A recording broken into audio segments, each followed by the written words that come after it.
Luncai COVID-19 dibiarkan terjun dengan labu-labunya. Pelik bin ajaib, masa berlalu dari hari ke minggu dan kini sudah masuk ke minggu kedua sejak pendedahan Jawatankuasa Kira-Kira Wang Negara PAC berhubung pengurusan wabak COVID-19. Namun persoalan siapa yang bertanggungjawab berhubung isu hanya 28 daripada 136 ventilator yang diperoleh Kementerian Kesihatan Malaysia KKM melalui tata cara perolehan darurat dari tahun 2020 sehingga 2022 boleh digunakan belum terungkai.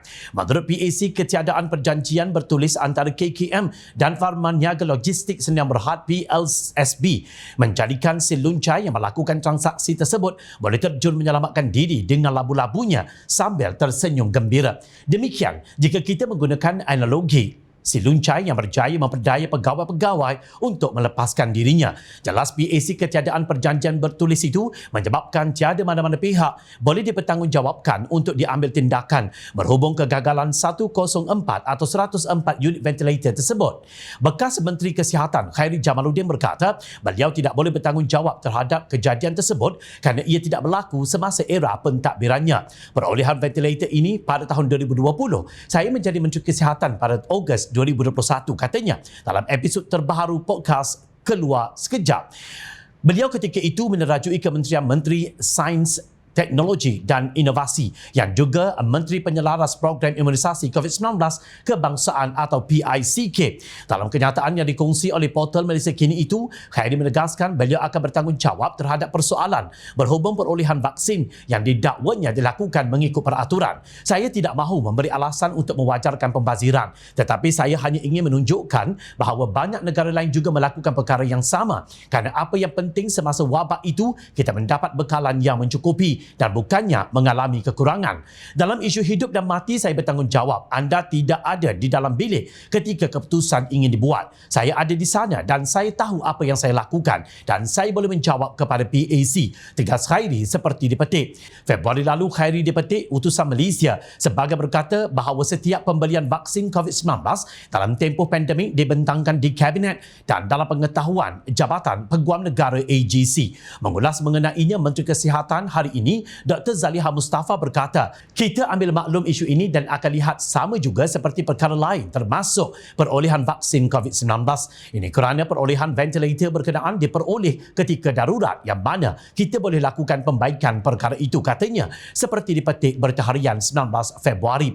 Kenyataan Khairi diakui oleh pengerusi PAC Datuk Mas Emrianti Samsudin pada Khamis 2 November lalu bahawa perolehan ventilator tanpa perjanjian bertulis itu berlaku ketika Datuk Seri Dr. Adham Baba menjadi Menteri Kesihatan. Malah Khairi menegaskan bahawa masalah pembelian akses bukan unik di Malaysia kerana ia juga berlaku di negara lain seperti Indonesia dan Filipina yang dakwanya jauh melebihi jumlah di negara ini. Siaran media bersama daripada Malaysian Alliance for Effective COVID Control atau MAECC dan Malaysian Council for Health MSH pada 31 Oktober, sebaik sahaja laporan PAC dikeluarkan, turut mempersoalkan kenyataan Jawatankuasa terbabit bahawa tiada siapa yang bertanggungjawab. Ia juga melahirkan kekesalan kerana PAC mengambil pendirian tidak melihat dan mendengar kejahatan. It is a pity the PAC sees and hears no evil. Sindir Kapten Bersara Dr. Wong Ang Peng selaku Sekretariat MAECC dan MCH yang disertai beberapa pengamal perubatan seperti Dr. Suresh Raju bagi pihak Society for Advancement of Hormones and Healthy Aging Medicine Malaysia, SAHAM, Dr. Paramjit Kaur yang mewakili Malaysian Association for the Advancement of Functional and Interdisciplinary Medicine MAAFIM dan Profesor Dr. Chong Wee Fong dari Naturopathic Medical Association Malaysia NMAM. Kumpulan itu turut disokong oleh pengerusi Persatuan Pengguna Islam Malaysia PPIM, Datuk Nazim Johan dan beberapa pakar sains kesihatan Malaysia termasuk Profesor Dr. Abdul Aziz Al-Safi bin Ismail, Datuk Seri Asri Yusof, Dr. Nur Azman Muhammad Samsudin, Dr. Vijendra Subramaniam dan Datuk Dr. Selvam Rengasami mewakili The Malaysian Council for Health.